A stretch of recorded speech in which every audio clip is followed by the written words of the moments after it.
Boa tarde, gente. Estamos começando mais um Papo na Rede nessa quinta-feira. Que dia é hoje, Carlos Brigantino? Olha, dia 30, irmão. Dia 30, irmão. 30 de julho. Estamos acabando o mês de julho, no inverno que não teve tanto frio aqui em São Paulo.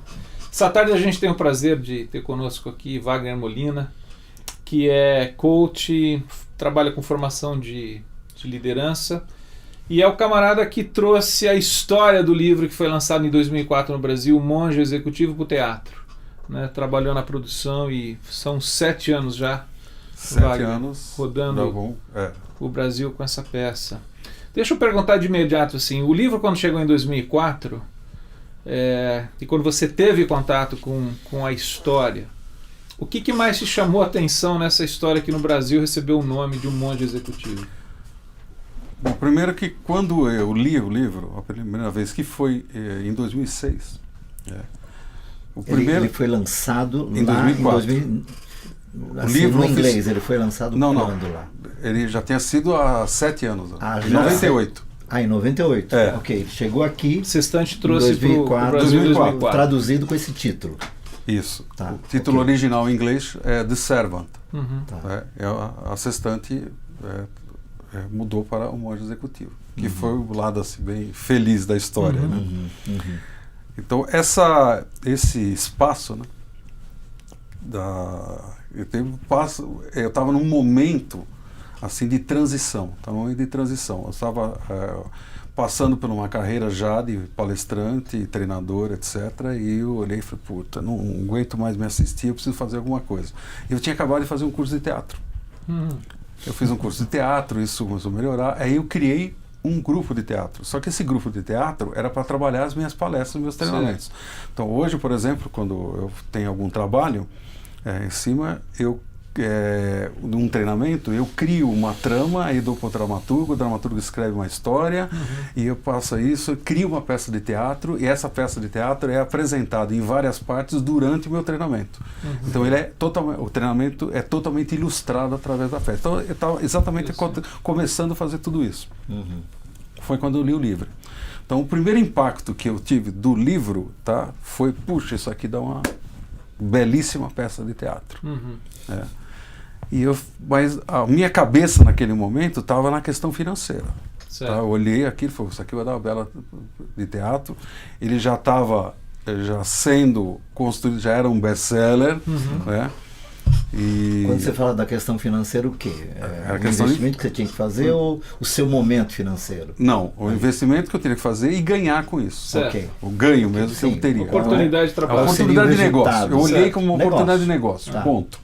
Mas assim, deixa eu só perguntar uma questão. Em relação à narrativa em si, da história que ela é apresentada, que o James Hunter apresenta na história, o que te saltou aos olhos da maneira como que ele construiu essa trama? Dos personagens. Porque é o seguinte, ele pegou, cada personagem representa alguém da sociedade. Então ele pegou lá, por exemplo, o militar, ele pegou lá a enfermeira, então ele pegou cada área, uma professora. Segmentos diferentes. Segmentos diferentes. Segmentos diferentes e jogou todos eles no mesmo ambiente. E o trabalho foi como é que ele lida com cada uma dessas pessoas, tão diferentes e de ambientes diferentes. Então, isso foi a primeira coisa que me chamou a atenção. Como é que ele lida isso? E passou por algo que hoje, por exemplo, é um dos maiores problemas que eu tenho dentro das empresas. Então, por isso que hoje tenho, que é o quê? Lidar com o comportamento. Recentemente, na revista Você S.A. no Exame, eles lançaram que 87% das empresas hoje demitem por comportamento e não por competência. Então o índice é alarmante. Quando você fala de comportamento, assim, o que seria mais grave, no sentido que acaba dando em demissão, por exemplo? Isso tem... Só para dar eu posso passar por várias situações, mas desde o lado mais simples, que é a explosão, o cara não tem paciência, agressividade, respostas, né? A forma de lidar um com o outro, a forma de tratar os outros, os que passa pelo respeito. Então, são todas situações que passam pelo departamento, que é muito comum. Aquele chamado QE, de antigamente. Não é só o QI, é o consciente emocional desse camarada em lidar com as situações então, hoje é diferentes. Sim, muito comum. Então, você vê gritar, né? Líder, mesmo os próprios líderes com a abrangência, isso, na forma de tratar as pessoas, né? E aquilo que ele chama, que é chamado no livro como a regra de ouro, né? Tratar os outros como você gostaria de ser tratado. Certo. Então foram aspectos que me chamaram a atenção. A primeira vez foi essa relação, né, que ele fez entre a diferenciação, né, entre a competência e entre comportamentos. E como é que ele alinhou isso através da história, com base, inclusive, em princípios daquilo que Jesus mesmo ensinou. Do Evangelho. No título é interessante porque no título em inglês, The Servant, que seria o servidor, ou o servo, aquele que serve. Né?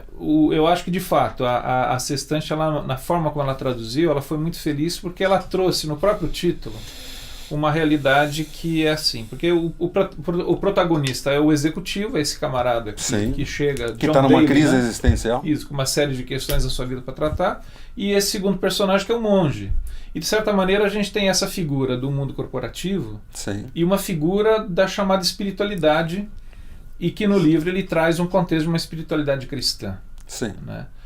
Como que você vê essa aproximação? E a gente às vezes brinca aqui, Wagner, que a gente diz assim, há horas que a gente vê propaganda de banco que parece propaganda de igreja. E tem propaganda de igreja que parece propaganda de banco. Mas existe assim um anseio, me parece, do mundo corporativo pelos valores da espiritualidade. E ele trabalha hoje são mais acentuados isso. Hoje são mais acentuados. É mais aberto, inclusive. Hoje tem uma até a próprios ensinamentos da liderança servidora, que é o conceito, a mola mestre do livro, né? E que ele tem um outro livro que chama-se Como se tornar um líder servidor, que é a parte técnica, como é que você aplica a liderança servidora dentro do ambiente. Dentro do corporativo, como é que você estende isso para a comunidade? Como é que você abre isso para a comunidade? Tanto na comunidade, no ambiente corporativo, como na comunidade externa. Como é que você aplica tudo isso, a questão da liderança servidora? Então, eu vejo que hoje tem a aceitação hoje. Eu posso dizer que é recente, tá? Quando eu digo isso, eu posso dizer que é principalmente esse impacto nos últimos 2 anos, 3 anos, que ela tem crescente abertura. Mas por quê? Tá? Pela crescente abertura também da aceitação da espiritualidade dentro das empresas.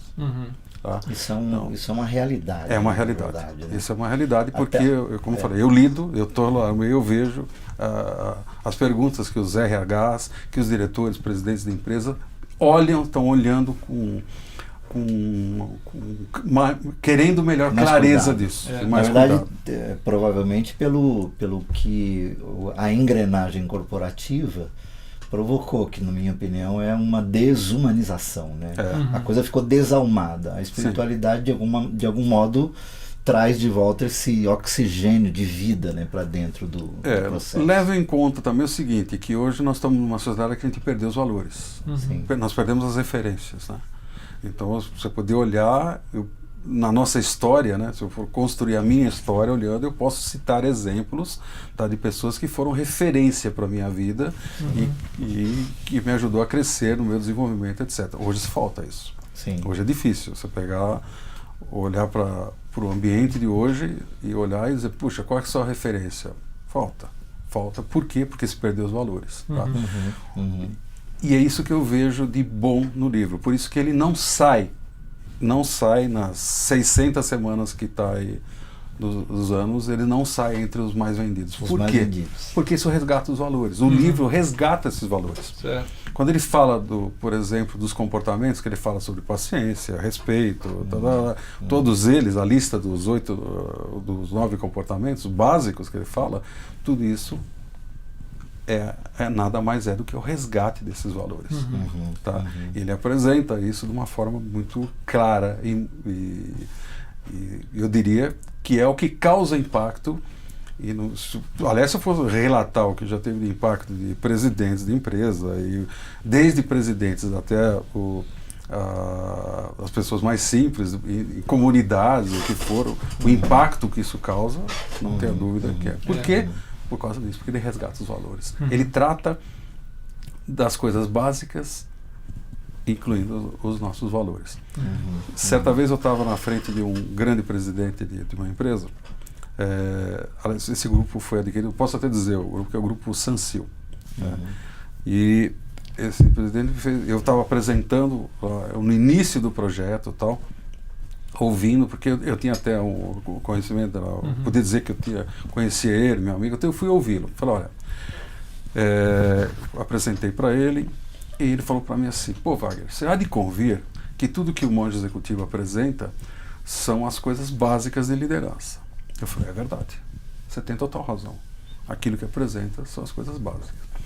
E eu disse para ele, agora você me permite fazer uma nova pergunta, em cima do que você está me dizendo. Com base no que você está dizendo, já que os princípios apresentados para o monge executivo são os básicos, eu quero que você me responda o seguinte, o que desses princípios básicos você aplica na sua vida pessoal e profissional? E ele não teve resposta. Dizer que é uma teoria, né? Eu acho que o desafio do livro é trazer para a prática. O Wagner, a Juliana Salles de Belo Horizonte mandou um e-mail para a gente, porque a gente está fazendo ao vivo nosso programa. Sim, depois ele fica disponível. Mas ela faz uma pergunta interessante. O espectador tem prioridade. Boa tarde, queridos. O que fazer quanto à pressão do empreendedorismo voraz voltado para a prosperidade e sucesso e a pacificação feliz do personagem da história? Abraços. Obrigado, Juliana, pela sua pergunta. A pergunta é assim, o que fazer quanto à pressão do empreendedorismo voraz voltado para a prosperidade e o sucesso resultados, né? e a pacificação feliz do personagem na história? Tá. Uma coisa que eu gosto de falar e ver é o seguinte, aquilo que eu chamo de equilíbrio. Assim como eu disse, na minha construção inicial, ela passou pelo voraz do empreendedorismo, quando ela chamou, da questão como negócio. Eu vi aquilo como uma grande oportunidade de negócio. Com o decorrer, eu mudei completamente. Tá? Certa vez, eu vou responder, ela vai atendê-la também. Certa vez eu estava numa reunião com o James Hunter aqui no Brasil. Ele tinha vindo para dar uma palestra e eu me reuni com ele no hotel. Isso foi no final de ano. E eu levei os atores para conhecê-lo. E também a gente tinha que fazer os acertos de contas por causa dos royalties, etc. Tal. Então a gente estava discutindo sobre isso. E aí os atores quiseram contar as histórias daquilo que já estava acontecendo nas apresentações, as experiências que cada um já tinha tido, etc. E ele gosta muito e ficou ouvindo lá o pessoal. Quando nós nos retiramos, ali, ele e o Sérgio Braga, né, que é o representante dele aqui no Brasil, ele perguntou para mim, ele falou para mim, pô, Wagner, sensacional isso que está acontecendo, muito bacana, mas eu quero que você me responda uma coisa. Eu quero te perguntar, quero ouvir de você o seguinte. Daquilo que essas pessoas estão contando, daquilo que você viu, esse impacto todo na vida das pessoas que você está contando que está acontecendo, eu quero que você me responda o seguinte. O que isso representa na sua vida pessoal? Tá? O que está acontecendo? Qual é o que ele estava querendo dizer assim, para mim é o seguinte, qual é a sua missão? O que você tem como missão? Como é que você olha para isso e diz o seguinte, tenha certeza que você está agregando valor na vida das pessoas? Entendeu? Foi ali que isso tudo mudou para mim. Isso aí mudou, passou de deixar de ser um negócio para ser missão. Tá?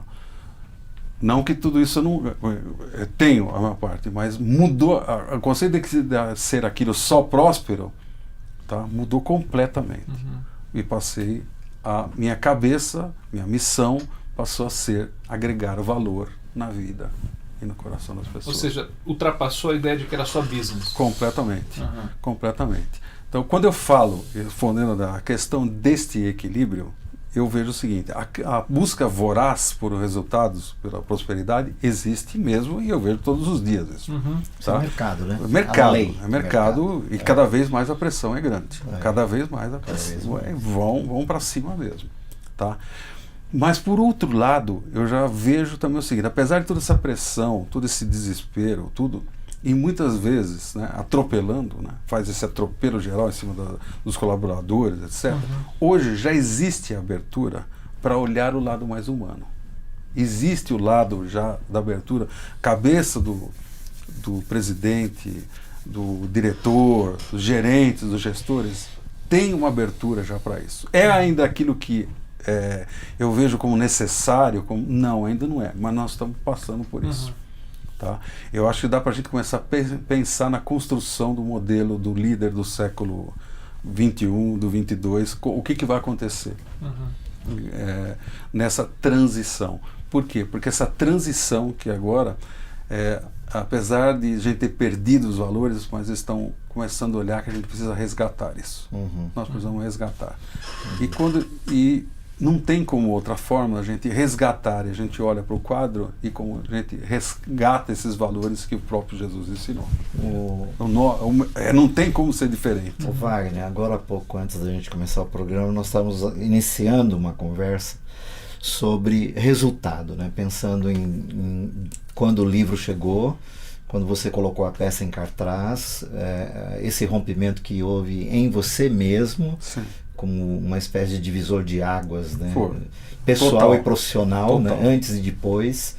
E hoje nós estamos aí com 11 anos que esse material chegou no Brasil, enfim.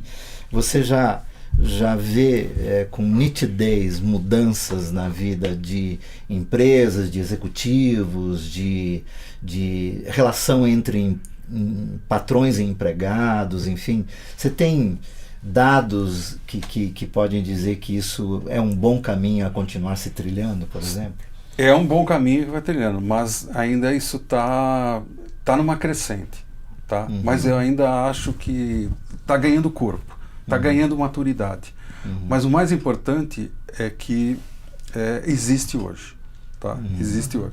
Eu não vou citar o nome da empresa. Sim, claro, eu não vou citar o nome da empresa, mas certa vez teve uma grande empresa chegou para a gente e falou assim: pô, eu queria conhecer um pouco mais, assistir a peça e tal.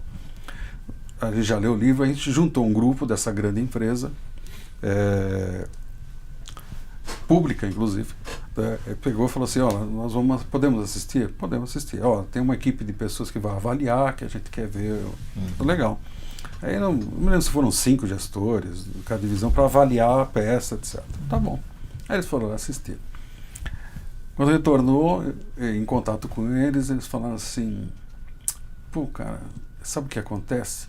É que aquilo que a gente assistiu não bate com os valores da empresa.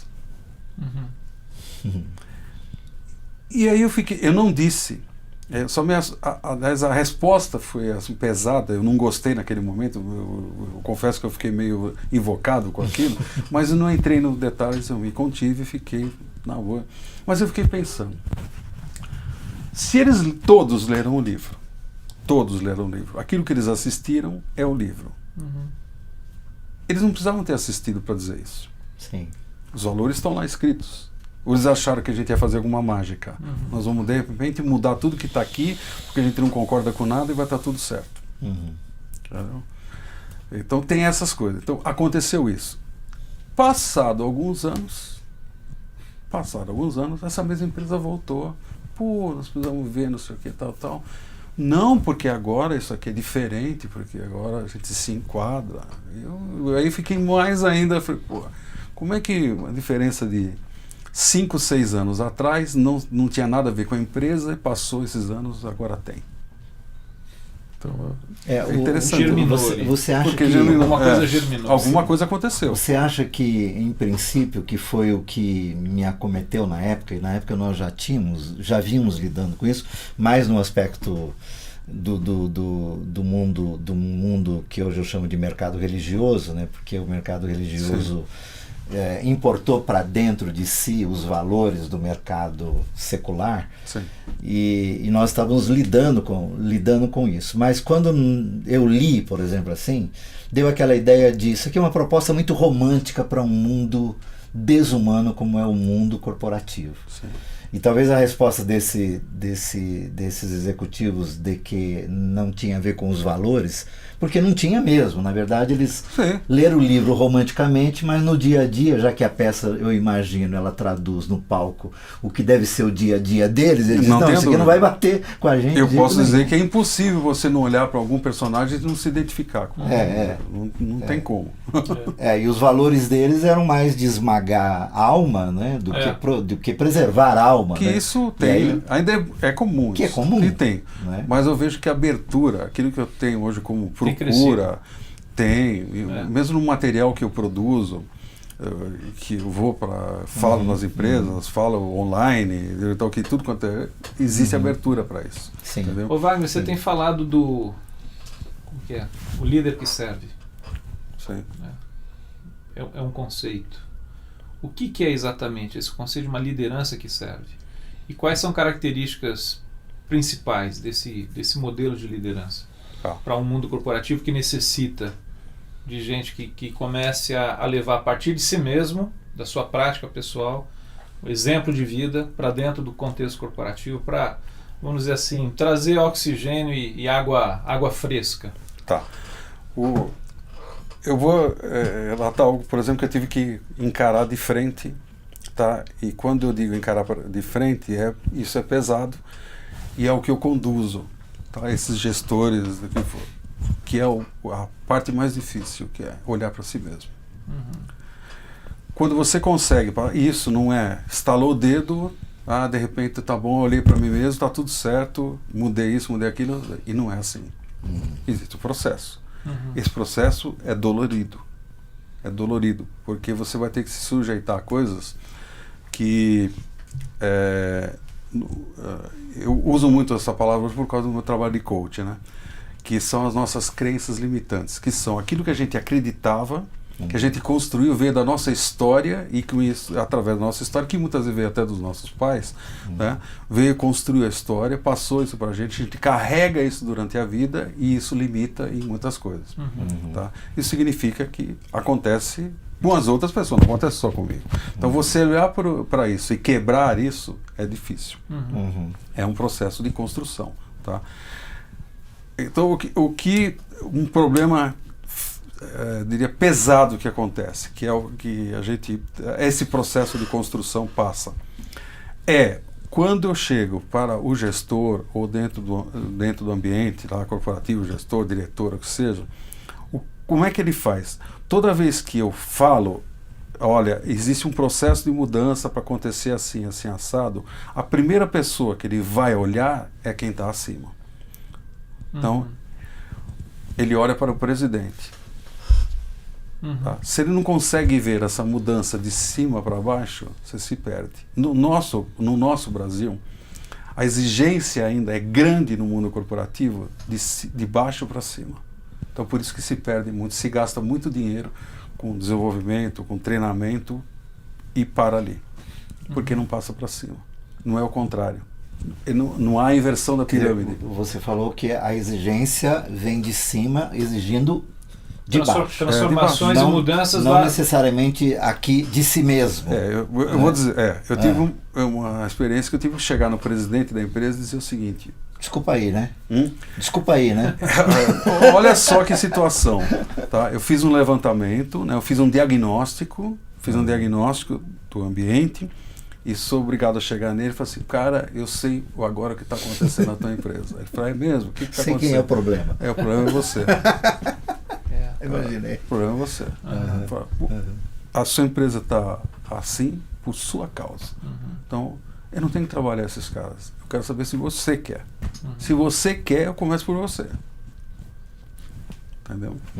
Então, o que acontece? Essa exigência de começar por baixo, isso continua enraizado ainda. Mudem aí vocês. É mais fácil trabalhar. Eu não preciso. A grosso modo é isso. Mudem aí vocês. O diretor, o presidente, esses caras não precisam, mas os gestores em classe...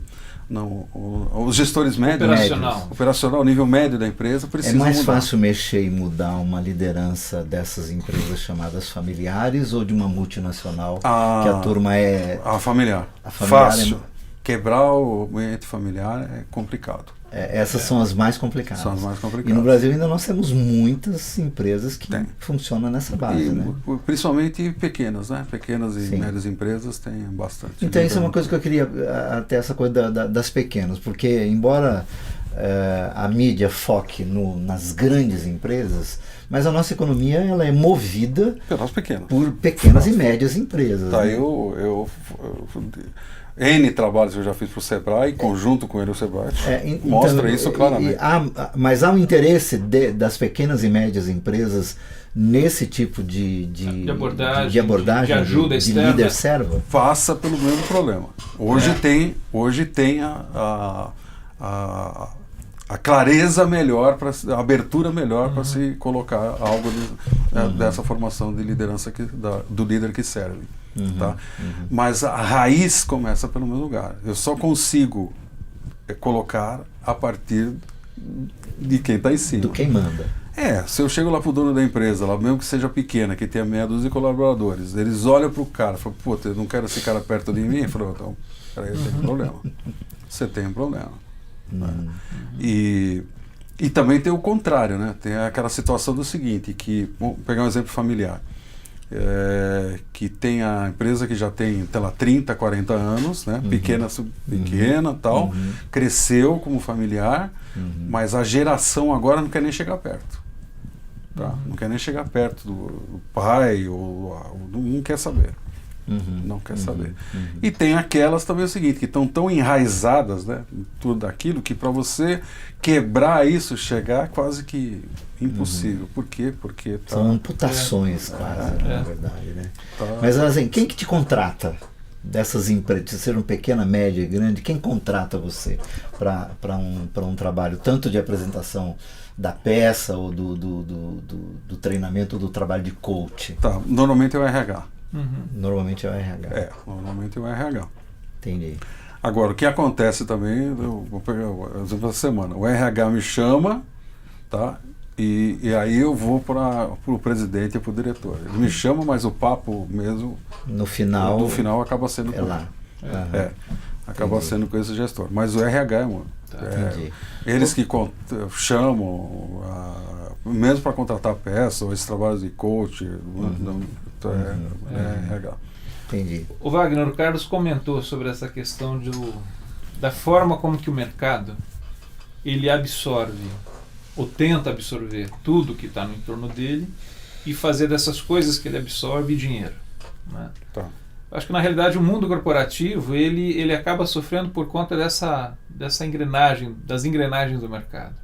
Quando a gente fala da espiritualidade a serviço de criar um ambiente corporativo mais saudável, não menos produtivo, mas mais saudável, qual é o risco? Porque eu estou pensando assim, a espiritualidade, como ela é proposta no livro, uma espiritualidade cristã, ela é livre, ela é responsável, ela é uma espiritualidade que gera vida, mas o quanto que você percebe, solidário, o quanto que há o risco desse modelo, dessa espiritualidade, atendendo e cuidando desse ambiente, ser cooptada pelo mercado e se tornar mais um produto. Uma ferramenta. Mais uma mera ferramenta. E não um princípio de vida que se estabelece como algo a partir de mim mesmo para aquilo que eu vou viver.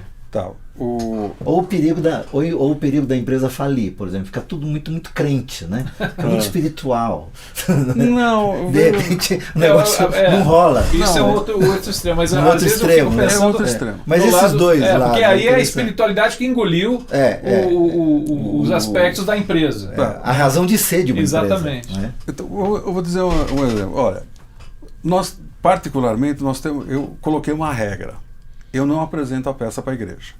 Pode ser o que for, qualquer denominação, seja. Você já tem ideia quantos convites eu já tive para isso? Um monte. Tá? Um monte, depende do que for. Eu não. Por quê? Já teve pastores, já teve padres, já teve tudo quanto é pessoas, perfil de pessoas que assistiram a peça. O Dani está colocando o www.mongeexecutivo.com.br. Esse site você tem as informações sobre a peça, sobre o Wagner, enfim, o trabalho dele. E aí Me fugiu. Você estava falando que os líderes religiosos buscam você e buscam você lá e colocam não tudo. tem A gente negócio não com tem, eles. não dá para ter. Por quê? Porque hoje eu uso o monge executivo para justamente adentrar também as empresas e entrar com a questão da espiritualidade. Tá? E é uma abertura que a gente tem também para proclamar o evangelho. Certo. Pensar numa evangelização muito mais efetiva, muito mais efetiva lá no chão da fábrica, literalmente, vamos dizer assim. Isso tem. E para isso tem como eu falei, já teve vários líderes, e eu vou contar já de pastor. Talvez você conhece o pastor Levi? Sim. Araújo? Levi Araújo. Ele falou assim para mim: pô, vai, o que a gente assim, aquele jeitão dele, o que a gente vê na igreja todo final de semana, todo final de semana vocês têm isso no palco. Entendeu? Através de uma peça de teatro. E é verdade. Você for olhar, você vai assistir isso mesmo. Sim. Você vai assistir isso mesmo. Por quê? A identidade só que a forma como ela está colocada não foca a religiosidade. Essa questão da religiosidade. A linguagem não é religiosa. Não é uma linguagem religiosa. Entendeu? Sim. Então, existe abertura efetiva para isso e é tanta, tá, que existe. Por quê? Porque como você vai trabalhar a questão desses comportamentos, a pessoa não tem como não se identificar. Ela não tem como se identificar, dizer, puxa, isso aqui é papo furado. Ele vai olhar para si mesmo. Tem a ver com a minha vida. Vai olhar para si mesmo. Vai entrar em choque. Os valores são altamente significativos. São altamente, né? Fazem olhar, todo sentido, entendeu? o tempo todo. Né? E assim como isso não foi diferente para mim, tá? Porque isso me levou a olhar para esses valores, olhar isso, falar, pera um pouquinho, isso aqui é para mim. Isso aqui que está falando é para mim. Quais eram suas ferramentas antes dos 50 anos? Que pelas contas que eu fiz, foi lá pelos 50 que você deu uma mudada, né? Quais ferramentas que você usava no seu trabalho de palestrante, coach, treinador, etc.? Uma das coisas que eu uso até hoje, só como quando eu falei, a questão do teatro, né? Eu utilizo isso é uma que eu coisa faço, que tá na veia. É uma ferramenta que está na veia tá, do ambiente. Mas o conteúdo que além da própria formação, né, do conteúdo, eu tinha que estudar, e principalmente ouvir a necessidade desse cara. Então, quando eu olhava a necessidade de um treinamento, a perspectiva do treinamento que tinha antes e o que acontece hoje, existem diferenças, tá? Então, uma coisa que é comum, principalmente chega em final de ano, as empresas chamam e falam assim, o seguinte, eu tenho uma verba aqui de treinamento que eu tenho que gastar. Eu tenho que gastar porque senão eu vou perder ela. Exatamente. Legal, mas o que você tem como objetivo? Como é que você quer trabalhar isso e depois na sequência? O problema do treinamento é muito bacana e funciona legal desde que tenha um processo de continuidade, que é o que as empresas não têm.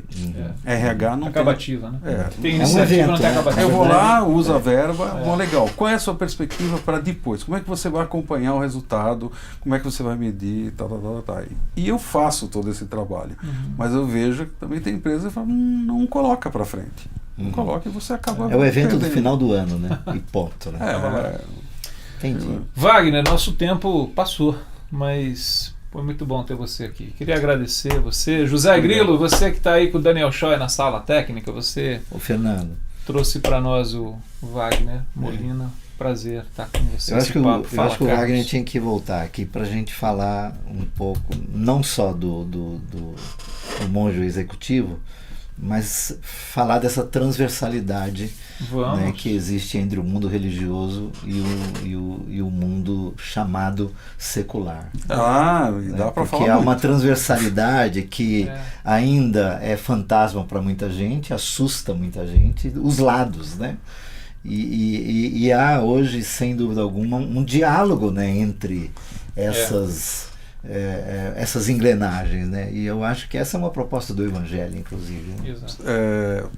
Talvez uma das apresentações no teatro que for aberto ao público, um casal de aproximadamente 70 anos, em média cada um, terminou, saíram e ficaram ali me esperando, né? Ficaram para conversar comigo. Algumas pessoas vieram me cumprimentar, falar, e eu estou olhando esse casal lá paradinho, olhando para mim como quem diz, eu preciso falar com você. Eu falei, tá bom.